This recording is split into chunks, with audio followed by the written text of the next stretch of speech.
Millard Fillmore was the 13th President of the United States.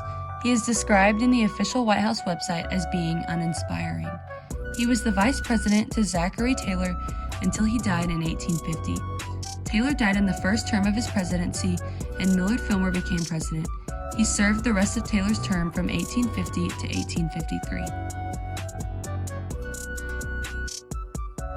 Fillmore was born in 1800, where he grew up in the town of Summerhill, New York. He had very little schooling as a kid because of the demands of his family's farm. He attended his local Unitarian church.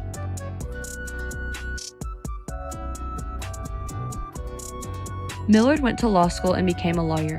He married his schoolteacher, Abigail Powers. They had 2 children together, Millard and Mary Fillmore.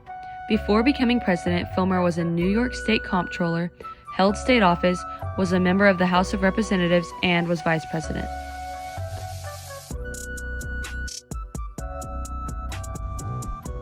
Fillmore's inauguration ceremony was on July 10, 1850, after Zachary Taylor died.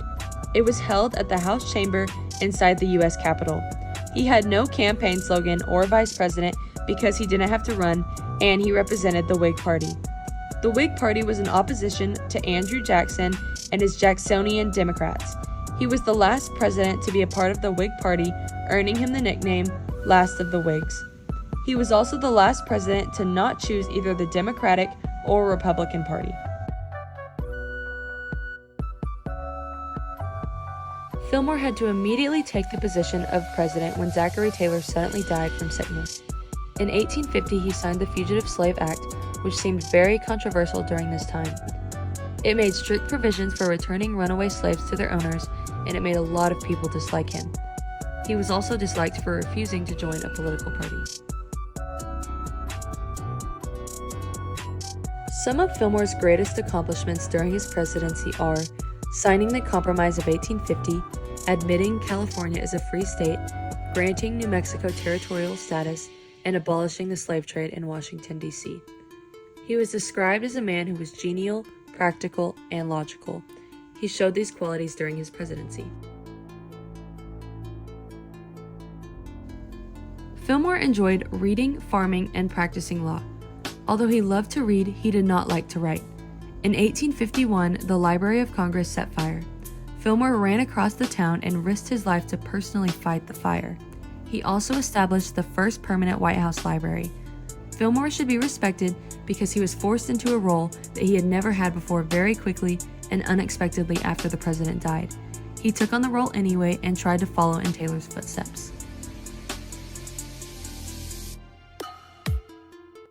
After Fillmore's presidency, he ran for a second term, but was not approved by his political party, the Whig Party. He was encouraged to choose between the Democratic and Republican parties, but he refused. He changed his political party to the Know Nothing Party and continued to run for office. He didn't win and came in third in the race. Millard's wife Abigail died in 1853, around the same time that his presidency ended. After running for another term and his wife dying, he decided to retire. He married Caroline McIntosh and became active in many charities. During the Civil War, he became a Unionist and helped organize enlistment and war financing drives. Many people did not appreciate his approval of the fugitive slave law. He spoke out against Abraham Lincoln and disagreed with him on many accounts. On the day Lincoln was assassinated in 1856, a mob stormed Fillmore's house and covered it in black paint. He died from a stroke in 1874 in Buffalo, New York. Fillmore gave 2 interesting quotes during his presidency. The first is, "May God save the country, for it is evident that the people will not." The second quote is, "It is not strange to mistake change for progress." During his inaugural address, he said that he was put into office by a painful dispensation of divine providence. He acknowledges the death of President Taylor and mourns for him. He also says in the address that humans are all equal, independent, and possess certain rights. He states many things about the Constitution and seems to want to hold true to it.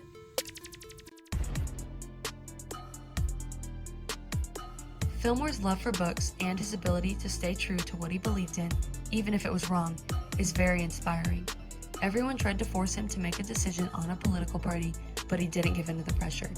That is why my prop, like the theme of my presentation, is a book.